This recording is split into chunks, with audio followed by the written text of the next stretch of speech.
Hello, how to do hot folder monitoring with PDF Data Extractor Enterprise. Now to do this, you start up the PDF Data Extractor Monitor, this icon on your desktop when it's installed, or you can run it from the actual extractor software in Setup Monitor, which will run this here.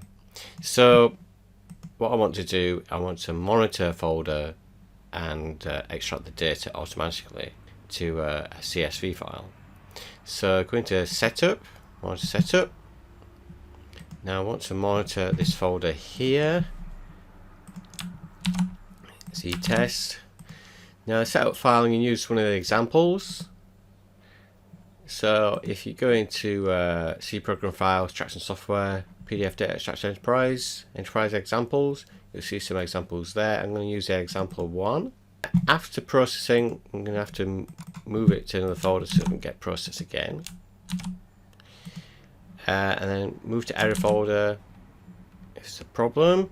And this line here, say if you've got multiple files, you can output to one CSV file, or you can do one CSV file per file. So I'm going to leave it at one CSV file per file to start with. I'm going to output reports to the same folder as well, and then click Add to Monitor List. If you want to change the settings, just left mouse click, it will appear there.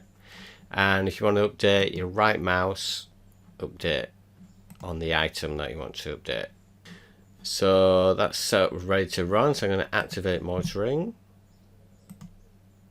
So that's now running now. So it will pick up the PDF file in test, which already has done already, and you can see it's output the CSV file which has got the data in it. So I'm going to open that in Notepad first so you can see how it's output it. So it's got the file title and the account number there. So that's a good example of that. So what I want to show you now is the setup for when you have multiple files. You can output to one CSV file.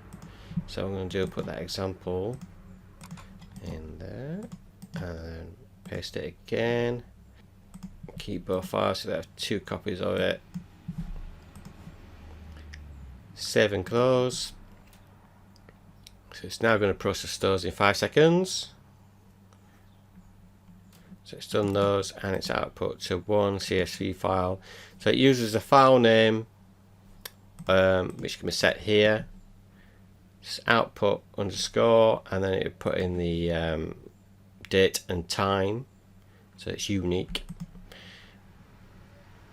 So I double click on that now, it's going to open Excel, and you can see that it's got the both files, they're both same data there.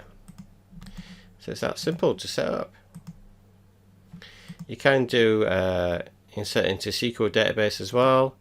If you set up the actual PDF data extractor, include the SQL, which can be set in extra field output. You can set this SQL process there and what to output into the SQL database. There's another video on how to do this.